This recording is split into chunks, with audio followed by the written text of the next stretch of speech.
Hi, Shiri. Great to have you here. Great to be here. Thanks for having me again. I want to talk about the layoffs around the world, especially in global tech companies. I read just recently that Google fired, I think, in the States, a lot of employees. And one day they wake up, they open the computer and it's blank. I mean, maybe they can look in the mirror and see themselves or the reflection, but it is so annoying. It's just on the verge of completely chaotic thing for a person. I mean, to get laid off of a place that is like home or family, all these terms. I hate that. Yeah, I hate that. Your company is not your family. No matter how nice it is, there's no loyalty, there's no love, even though they want you to believe that there is, but that's not. No, that framing is, it's but let's put aside love or family. Is that an okay thing to do, like legally or ethically? I would argue not, because I think the least you can do is human decency is tell people you're laid off, right? Not just like have them wake up and find out by virtue of not being able to access their computer. You're turning people's lives upside down. So, the layoffs make your stock go higher. That's part of why they do it, right? They overhired in the first place to optimize for growth, and then they realize they hired too much, then they lay it off, and everything, is peachy on the stock side. Meanwhile, the people's livelihood is destroyed. Of course, when it's layoff season, I've seen entire teams decimated, right? It's not just you, it's you, your boss's boss, and everybody in between. Right? And so that's zero way of communication. It's debilitating, right? It's like, for the person for which it happens, it's like a shock. Yeah. And at our digital age, to have no access, no ability to communicate with your peers, with your colleagues, it's not only not saying, heads up, tomorrow you'll be out of work, out of money. Like, you don't even have a moment to craft a goodbye email, right? Nothing. Maybe you don't have their contacts. I don't know. I mean, sometimes people have, complicated last names like me, right? It's like, you might know, I want to talk to Shira. I don't even know how to spell her last name, like something very basic like that. So if you haven't connected with these folks on LinkedIn or Facebook ahead of time, maybe your LinkedIn account is premium paid by them, so now you're out of that. I don't know. You're losing everything. That's a lot. But if you had, family photos, incredibly unethical, I think, really just sort of bad behavior. And for what, right? For what? Are you worried that they're going to steal the IP? Why? You can't just have that human decency of just saying, hey, listen, this is what's going on. Used to be, go clear your cubicle, right? But in this day and age, that walk of shame with that box outside. A walk of shame with a box, but at least you get to say goodbye to people, right? You haven't died, right? Yeah, no car accidents. No, I know. What about cultural differences? Is that something common in the States, that a global company can just disseminate a whole division? People are gone in a second.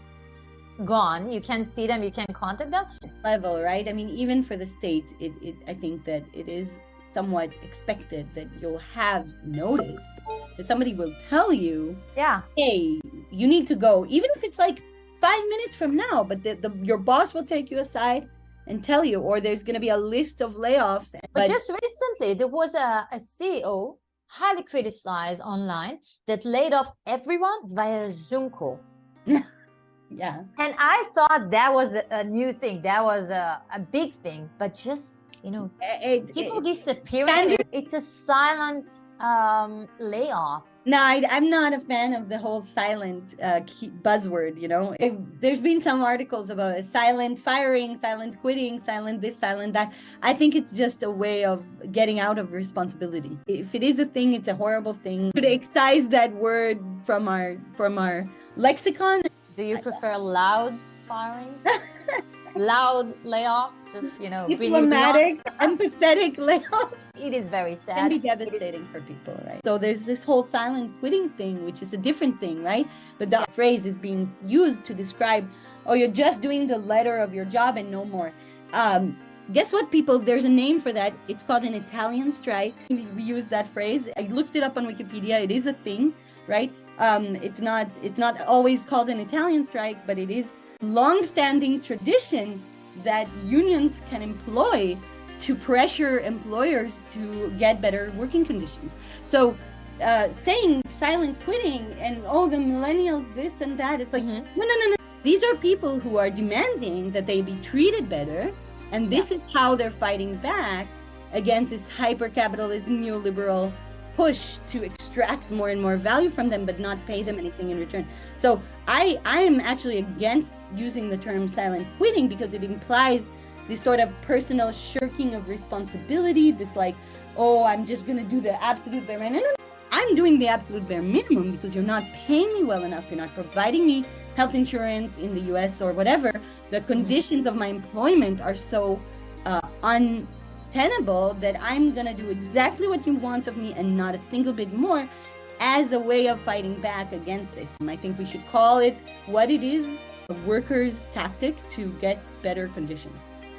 Right. I think that it's maybe not termed as the Italian strike anymore, because it's more individuals, because the unions are gone with this capitalism.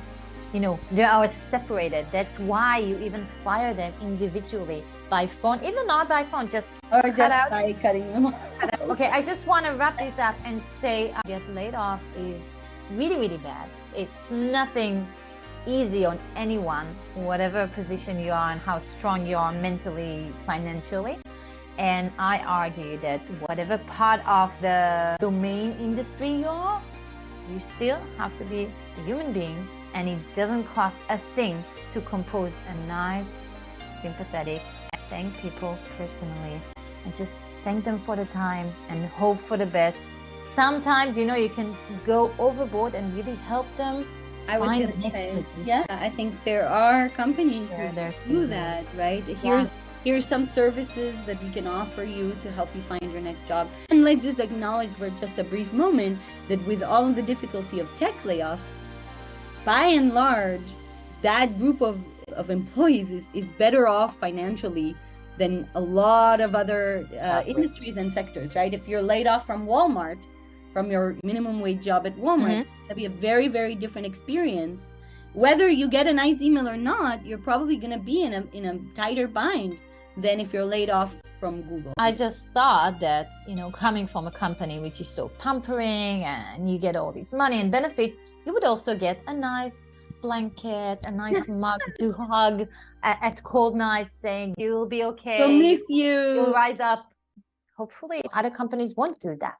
And we'll find companies that we can look up to and say, I want to be that when I grow up. They're really human first companies. Thanks. Have a great week. Thanks. Bye. Bye.